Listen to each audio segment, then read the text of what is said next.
Aksi membagongkan KKB tak sadar dipantu oleh drone pasukan Kostrad sekalinya nengok ke atas jeder langsung ngibrit terbirit-birit. Untuk yang kesekian kalinya KKB Papua Intan Jaya ngotot berusaha menembus pertahanan aparat TNI Polri.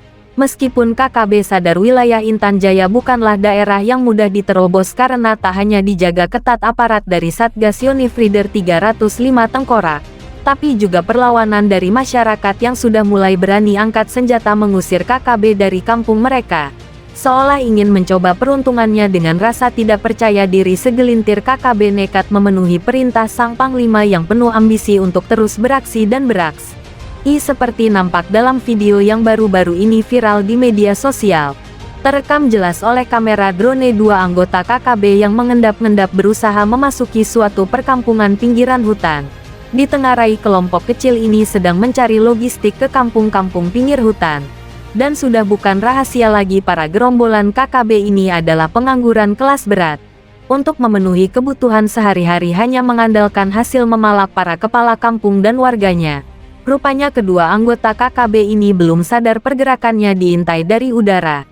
Namun tiba-tiba langkah mereka terhenti, keduanya nampak merasakan ada pergerakan musuh mengintai. Tapi belum menyadari kehadiran drone yang terus mengintainya. Hal ini terlihat dari gestur mereka yang klengak-klengok tanpa mendongakkan kepalanya ke atas. Sejurus kemudian keduanya seperti mendengar suara letusan senjata, bukannya tiarap atau mencari tahu arah letusan senjata api untuk memberikan perlawanan. Kedua KKB ini justru lari terbirit-birit. Letusan suara senapan prajurit TNI Batalion Para Rider 305 Tengkorak Kostra membuat dua KKB ini ciut. Mereka lari tunggang-langgang berlarian sampai tiba di pagar perkampungan yang sunyi. Ternyata di sini ada dua rekannya yang sudah menunggu sesama anggota KKB. Melihat rekannya berlarian, kedua KKB ini pun ikutan mengacir masuk ke rimbunnya hutan.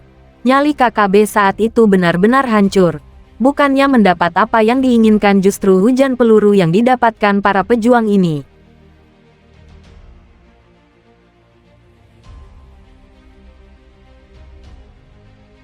Disergap prajurit TNI, anggota KKB Papua ngompol di celana. Melansir dari indonesiakininews.com, sebuah video kini viral di media sosial. Video tersebut memperlihatkan kecerdikan TNI saat meringkus anggota KKB Papua tanpa korban jiwa. Tak diketahui di tempat mana prajurit TNI tersebut berhasil melumpuhkan anggota KKB tanpa satupun korban jiwa. Tak disebutkan pula di distrik mana TNI meringkus gerombolan pengacau keamanan di tanah Papua itu. Namun dari video yang viral tersebut terungkap informasi bahwa momen itu terjadi saat TNI melakukan patroli di wilayah pedalaman Papua. Ketika prajurit TNI itu berada pada ketinggian, mereka menemukan gerakan mencurigakan di salah satu titik yang letaknya tak jauh dari posisi mereka berada. Melalui kamera pengintai, TNI menemukan sekelompok KKB Papua yang sedang bergegas menuju perkampungan yang berada di lembah. Menilik gestur para pengacau tersebut, tampak jelas betapa gerombolan pengacau itu hendak melakukan sesuatu di lokasi yang dituju. Setelah dilakukan analisa, prajurit TNI pun bergegas menuruni lereng untuk menggapai sungai dimaksud. Tak dinyana, pada saat yang hampir bersamaan, anggota kriminal bersenjata itu pun tiba di titik yang sama. Melihat fakta tersebut, prajurit TNI tak langsung melakukan penyergapan. Anggota KKB itu dibiarkan menyeberangi sungai terlebih dahulu. Pada kesempatan itulah diketahui bahwa anggota KKB itu sebanyak 5 orang. 3 di antaranya menenteng senjata api sementara 2 lainnya berbekal busur dan anak panah. Setelah berada di seberang sungai, salah seorang anggota KKB terlihat menangkap seekor babi. Entah untuk apa, tapi mereka sepertinya sedang dalam perjalanan menuju sebuah perkampungan yang berada tak jauh dari tepi sungai. Dan, tatkala anggota KKB itu memasuki daerah berbatu, prajurit TNI mencoba melepaskan tembakan untuk memancing KKB tersebut.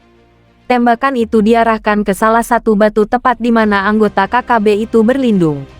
Tatkala diberondong peluru, anggota KKB tersebut tidak memberikan tembakan balasan. Bahkan respons lain pun tidak terlihat sama sekali. Padahal sudah diketahui bahwa anggota KKB tersebut membawa senjata api laras panjang.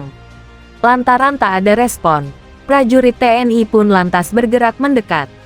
Pada saat yang sama dilepaskan pula beberapa tembakan susulan. Meski diperlakukan demikian, lagi-lagi KKB tidak membalas tembakan. Malah anggota KKB tersebut sepertinya tak berkutik. Atas kondisi itulah TNI pun langsung memanfaatkan kesempatan emas itu. Hanya dengan sekali gerakan taktis, moncong senjata TNI langsung mengarah ke tubuh lawan. Pada saat itu, disaksikan prajurit TNI, anggota KKB yang dihadapi, ternyata masih berusia ingusan. Usia 5 anggota KKB tersebut, diperkirakan baru mencapai 13-15 tahun. Mungkin karena faktor itu, sehingga anak-anak itu tak sanggup menghadapi prajurit TNI yang sesungguhnya sudah sangat terlatih. Anak-anak tersebut kemungkinan baru saja direkrut dan dilatih menjadi anggota separatis. Makanya, ketika disergap TNI, 5 anggota KKB itu ketakutan luar biasa. Bahkan tanpa disadari celana mereka basah oleh ngompol yang tidak disadari. Dari sejumlah fakta yang terungkap belakangan ini diketahui bahwa pimpinan KKB Papua sering merekrut anak-anak dan pemuda menjadi anggota separatis. Setelah direkrut, para pemuda itu digembleng. Mereka juga diwajibkan mengikuti latihan perang. Latihan itu dimaksudkan agar saat menghadapi musuh, TNI Polri anggota KKB itu minimal mampu berlindung agar tak menjadi korban tembakan. Kabar terbaru tentang latihan perang itu dilakukan oleh Panglima KKB Papua di Kabupaten Duga, Egyanus Kogoya. Fakta itu terlihat dari banyaknya anggota KKB yang berkumpul di suatu tempat pada saat yang sama. Para pemuda itu tak hanya menenteng senjata api, tetapi juga memegang peralatan perang tradisional, seperti busur dan anak panah serta parang dan tombak. Yang memegang senjata api adalah pemuda yang kemungkinan telah menjadi anggota KKB Papua dan dianggap telah mampu menggunakan senjata api. Sedangkan anggota yang baru direkrut umumnya memegang peralatan perang tradisional. Tak diketahui kapan latihan perang itu dilaksanakan. Tak diketahui pula di mana lokasi itu berada. Namun dari tangkapan kamera, lokasi itu berada di ketinggian dan jauh dari pemukiman penduduk. Apakah lokasi-lokasi tersebut telah terpantau oleh aparat keamanan? Hingga kini belum diketahui secara pasti.